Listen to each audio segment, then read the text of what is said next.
డ్యాన్సులు చేసే ఇవంటే నాకు సిగ్గుతో చచ్చిపోయేవాడిని. ఎలారా వీళ్ళందరూ యాక్టర్స్ అవుతారు, ఎలారా వీళ్ళందరూ చేస్తారు అనుకునేవాడిని. మరి మెల్లిగా నా చేత కొంచెం సిగ్గు, చిన్న మ్యూజిక్ ఫస్ట్ నాకు నేర్పించిందల్లా ప్రారంభించింది సరస్వతి నమస్తుభ్యం అనే ఒక ప్రార్థనతో నాకు నా నటనా శిక్షణ మొదలైంది. అందుకే సరస్వతి దేవికి అండ్ నాకు ఈ రోజుకి గుర్తు, ఆయన సరస్వతి ప్రార్థన రోజు పొద్దున్నే చేయించి నాకు క్లాసెస్ పెట్టేవాళ్ళు, ప్రారంభించేవాళ్ళు.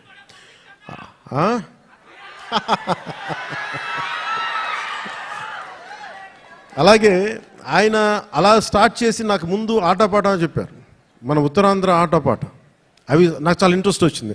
మెల్లిగా ఆయన్ని చిన్న ఏమంటారు పాముని ఏమంటుందని ఒక వైల్డ్ యానిమల్ని ట్రైన్ చేస్తారు చూసారా, అలా కొద్దిగా టేమ్ చేసి ట్రైన్ చేసి ఒక 2 అక్కడ దాకా తీసుకొచ్చాను నన్ను. అంటే నోట్లో నుంచి ఒక వాక్యం, అమ్మా ఇట్రా నాన్న నేను బయటికి వెళ్తున్నాను చెప్పడానికి కూడా నేను తటపాయించే నా వ్యక్తిత్వానికి ఒక 1.5 hour ఒక స్ట్రీట్ ప్లే చేయించిన అంత బై ద ఎండ్ ఆఫ్ 2 నెలలు.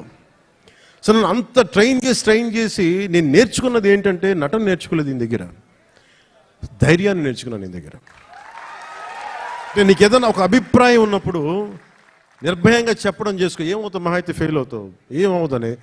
నాకు ఎందుకు ఆయన పాదాలకి ఈరోజు ఎప్పుడు నాకు అనిపించిన ఎందుకు ఇష్టం నమస్కారం పెడతానంటే, నాకు ధైర్యాన్ని నాకు పరిచయం చేసిన వ్యక్తి ఆయన. అంటే నీకు అభిప్రాయాలు 100 ఉండొచ్చు, లోపల భావాలు 1,00,000 ఉండొచ్చు, కానీ వాటి మీద నువ్వు ముందుకొచ్చి దాన్ని యాక్ట్ చేయకపోతే ఏం అవ్వదు అనేది నాకు ఆయన నోటితో చెప్పాల, ఆ ట్రైనింగ్ ద్వారా చెప్పారు. నేను అప్పుడు అనుకున్నాను నాకు యాక్టింగ్ అని నేను నేర్చుకోలేదు, నాకు జీవిత పాఠాలు నేర్పారు నా గురువు ఆయన.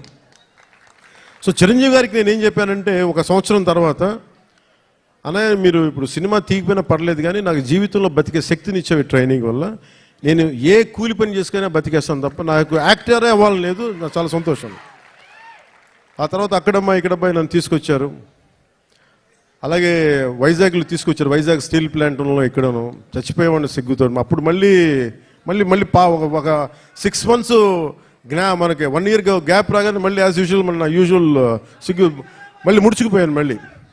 అలాంటిది నన్ను గోకులం సీత చేశాను, తర్వాత సుస్వాగతం చేశాను. నాకు ప్రత్యేకించి విశాఖపట్నానికి ప్రత్యేక అనుభవం ఏంటంటే, నాకు భీమిలీలో మాకు తెలిసిన వాళ్ళకి ఒక గెస్ట్ హౌస్ ఉండేది, నన్ను అక్కడ ట్రైనింగ్ చేసేవారు వీళ్ళందరూ.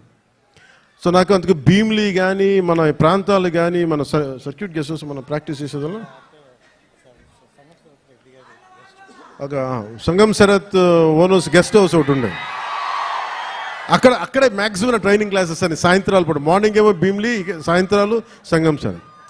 ఇప్పుడు ఇవన్నీ చెప్పాను అనుకోండి, ఈ పవన్ కళ్యాణ్ ఏ ఊరు వెళ్ళినా కనిగిరి వెళ్తే కనిగిరిలో పెరిగానంటాడు, వైజాగ్ వస్తే వైజాగ్లో పెరిగానంటాడు.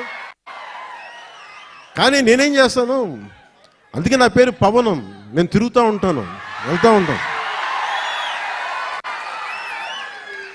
మనం పవనాలు అయితే అవి కూపస్తాం మండూకాలు ఇలాగే మాట్లాడతారు.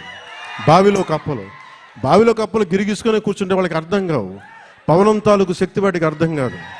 పవనం సర్వంతర్యామి.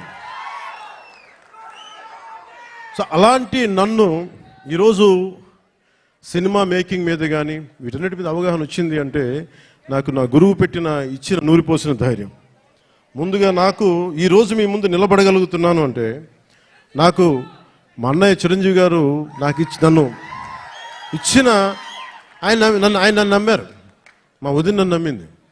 సో వాళ్ళు ఈరోజు నేను మేము ఎందుకు వస్తున్నాను, ముఖ్యంగా వాళ్ళిద్దరికీ నేను మనం గెలిచిన తర్వాత కూడా ఎందుకు నా శిరస్సు తీసి వాళ్ళిద్దరి పాదాలకి పెట్టానంటే